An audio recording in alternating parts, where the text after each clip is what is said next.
मैनपुरी जनपद के विधानसभा करहल क्षेत्र के कस्बा घियोर तहसील प्रांगण में प्रदेश के मुख्यमंत्री योगी आदित्यनाथ चुनावी जनसभा को संबोधित करने पहुंचे, जहां उन्होंने अपनी बात शुरू करते हुए कहा, मयंक ऋषि और चमन ऋषि की धरती को मैं नमन करता हूं। उन्होंने कहा कि समाजवादी पार्टी ने पूर्व अध्यक्ष नेता मुलायम सिंह जी को आज अवश्य कष्ट हो रहा होगा कि उनके सहयोगियों ने समाजवादी पार्टी को कांग्रेस के सामने गिरवी रखकर पार्टी को बर्बाद करने का प्रयास किया है। मुझे याद है कि सच्चे समाजवादी कांग्रेस का विरोध करते थे, पर आज कांग्रेस का समर्थन करने वाली पार्टी खुद को समाजवादी कह रही है। हमारी सरकार ने मथुरा, वृंदावन, गोकुल और बरसाना को पुराने गौरव की ओर ले जाने का संकल्प लिया है। कृष्ण कन्हैया की भूमि का सम्मान होना चाहिए और आज मोदी जी के नेतृत्व में भाजपा सरकार तत्परता से कार्य कर रही है। मथुरा, वृंदावन के विकास के लिए मोदी सरकार ने कदम उठाए हैं। आज ही समाजवादी पार्टी भगवान राम और भगवान कृष्ण के सम्मान के लिए कुछ नहीं करती, न ही उनकी पवित्र स्थलों के लिए कोई भावना रखती है। उन्होंने कहा, हमने पहले भी कहा है, बंटते रहोगे तो कटते रहोगे। इसी तरह कह रहा हूं कि एक रहोगे तो नेक रहोगे। इससे पहले जब वे मंच पर पहुंचे तो भाजपा प्रत्याशी अनुजेश यादव की पत्नी और समाजवादी पार्टी के आजमगढ़ के सांसद धर्मेंद्र यादव की बहन संध्या यादव ने पैर छूकर आशीर्वाद लिया।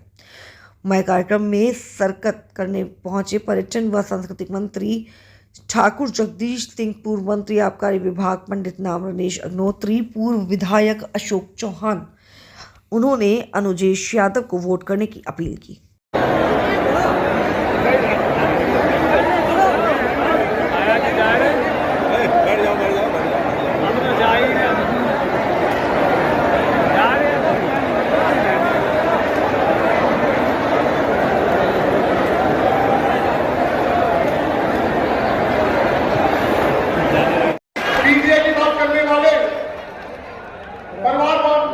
अपने परिवार को इन लोगों को और किसी यादव को ये घटना देखना नहीं चाहते हैं।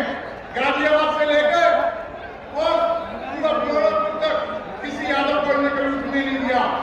और नौकरी की भी बात आती है तो सेवरी के आसपास किन लोगों की नौकरी लगती है, न कोसमा, न गिरो, न बंगाल, न शाजापुर, न हो पूर्व के उस कालखंड में जा चुका है जब कृष्ण कन्हैया स्वयं वहां निवास करते थे। अभी मुझे पिछले कुछ दिनों द्वारिका में जाने का अवसर प्राप्त हुआ। द्वारिका के क्षेत्र का पुनरुद्धार और उसका सुंदरीकरण की योजना गुजरात की सरकार किस तत्परता के साथ प्रधानमंत्री मोदी जी के नेतृत्व में कर रही है। हमारे कृष्ण कन्हैया ने जन्म लिया मथुरा में, लालन पालन हुआ नंद बाबा के घर गोकुल में, उन्होंने लीला रचाई हमारे उत्तर प्रदेश में और शेष आगे के लिए लोक कल्याण के लिए द्वारिका में जाकर के द्वारिकाधीश बन गए। द्वारिकाधीश बनकर के पूरे भारत और पूरी दुनिया के अंदर सनातन धर्मावलंबियों को कृतार्थ कर रहे हैं। आज भी अपना आशीर्वाद दे रहे हैं। क्या समाजवादी पार्टी मथुरा वृंदावन के बारे में सरकार की सोच का समर्थन करेगी? वे नहीं कर सकते, क्योंकि ये आज की समाजवादी पार्टी तो रामद्रोही है। भगवान राम के मंदिर में दर्शन करने नहीं गए, उनको लगता था वोट खिसक जाएगा। यानी राम मंदिर में जाने में वोट खिसकता है इनका, भगवान कृष्ण की जन्मभूमि में जाने में वोट खिसकता है इनका, काशी में काशी विश्वनाथ धाम जाने पर इनका वोट खिसकता है। अरे हमारे आराध्यों का जब आप सम्मान नहीं कर सकते, पूछना चाहिए तो फिर हमारा वोट लेने के लिए भी क्यों आ पाते हैं? दो टुक कहिए। करहल वासियों में आपसे ये अपील करूंगा, आपको उनको जवाब देना चाहिए और जवाब यही देना चाहिए, दो टुक बोलना चाहिए। अगर आप कृष्ण कन्हैया का सम्मान नहीं कर सकते, उनके गौरव और गरिमा के सम्मान के लिए आप कुछ नहीं बोल सकते, तो हम भी आपसे बाय बाय करते हैं। दो टुक बोलने की आवश्यकता है।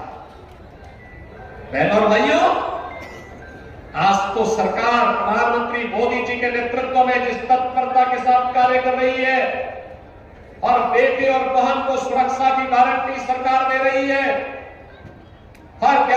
के सम्मान की रक्षा करने के लिए सरकार पूरी प्रतिबद्धता के साथ कार्य कर रही है।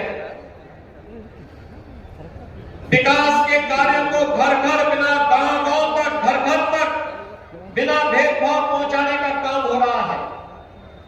उत्तर प्रदेश हो या देश, कांग्रेस और समाजवादी पार्टी को सर्वाधिक समय तक शासन करने का अवसर प्राप्त हुआ। सर्वाधिक समय तक शासन करने का अवसर प्राप्त हुआ, लेकिन गरीब को मकान, गरीब को शौचालय, गरीब को 5 लाख रुपए की स्वास्थ्य बीमा का कवर, और अब तो मोदी जी ने यह भी कर दिया कि 70 साल से ऊपर का जो भी बुजुर्ग होगा उसको हर वर्ष 5 लाख रुपए की स्वास्थ्य बीमा का कवर देंगे। हर वर्ष 5 लाख रुपए फ्री में उपचार की उपलब्ध करवाएंगे। 15 करोड़ लोगों को फ्री में राशन की सुविधा का लाभ, और हाईवे हो या रेलवे, बड़े बड़े कार्य जिस तर्ज पर आज आगे बढ़ रहे हैं, ये विकास की एक नई कहानी को कहता है। और बहनों भाइयों, तो यहां पे रह करके जनता जनार्दन की सेवा करेंगे, यहीं से टेलीफोन से हमसे कह देंगे विकास यहां वापस विकास करेंगे। जितना विकास कहेंगे उतना विकास यहां आएगा, लेकिन इसके लिए अच्छे लोगों को चुनना पड़ेगा, जुझारू लोगों को चुनना पड़ेगा। आपके बीच रह करके कार्य करने वाले लोगों को चुन के भेजना पड़ेगा। और बहनों भाइयों, इसीलिए आज मैं आपके पास आया हूं आपसे कहने के लिए, एक तरफ विकास कराने वाली भारतीय जनता पार्टी मोदी जी के नेतृत्व में, भारतीय जनता पार्टी है, किसान पार्टी है, राजभर पार्टी है, अपना दल है, राष्ट्रीय लोक दल है, ये सभी का समर्थन श्री ब्रजेश प्रताप यादव के साथ में। और दूसरी तरफ समाजवादी पार्टी। बहनों और भाइयों, अब तो मैंने सुना है कि लोकसभा चुनाव में जिन्होंने खटाखट की बात कही थी, खटाखट का क्या किसी को 1-1 लाख रुपए इन्होंने दिया है क्या? किसी को दिया है क्या? मैनपुरी वासी मुझे बताओ, क्या लोकसभा चुनाव के बाद किसी के खाते में पैसा आया क्या?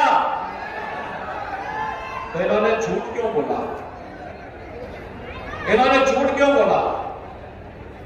ये कहते थे कि मोदी जी अगर आएंगे तो संविधान बदल देंगे। क्या मोदी जी तो फिर से तीसरी बार प्रधानमंत्री बन भी चुके हैं, और बनने के बाद 6 महीने का कार्यकाल उनका पूरा हो गया है। क्या संविधान बदला गया? क्या आरक्षण समाप्त हुआ क्या?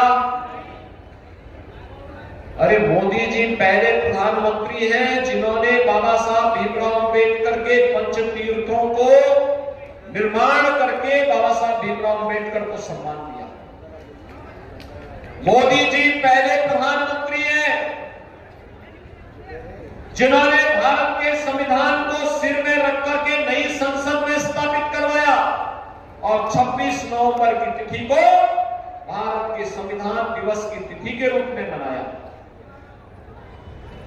मोदी जी पहले प्रधानमंत्री हैं जिन्होंने जाति के नाम पर नहीं, मत और मजहब के आधार पर नहीं, गांव के लिए, गरीब के लिए, किसान के लिए, नौजवान के लिए, महिलाओं के लिए, समाज के प्रत्येक तबके के लिए उन्होंने कार्य किया।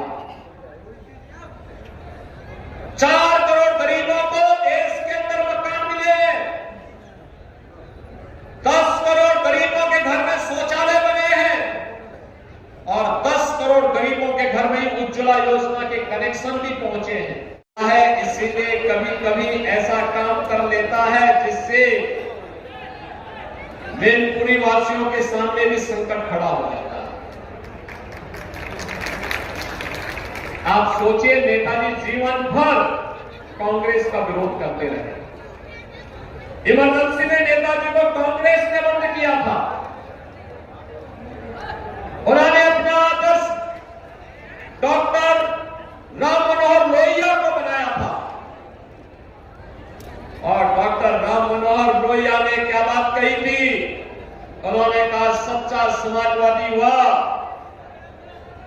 जो संपत्ति और संतति का मोह न करे। अब याद करो ये सारा का सारा पद केवल एक परिवार को चाहिए, बाकी और किसी को नहीं चाहिए। ये कैसे चलेगा?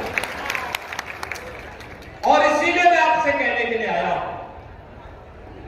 बहनों और भाइयों, आज की राजनीति की सबसे बड़ी त्रासदी है परिवारवाद से ऊपर उठना, जातिवाद से ऊपर उठ करके हमें सामाजिक ताने बाने को छिन्न भिन्न करने वाले बैरियर को हटाना पड़ेगा और भारत को मजबूत बनाना पड़ेगा। मेरा भारत मजबूत होगा, हम सब मजबूत हो जाएंगे।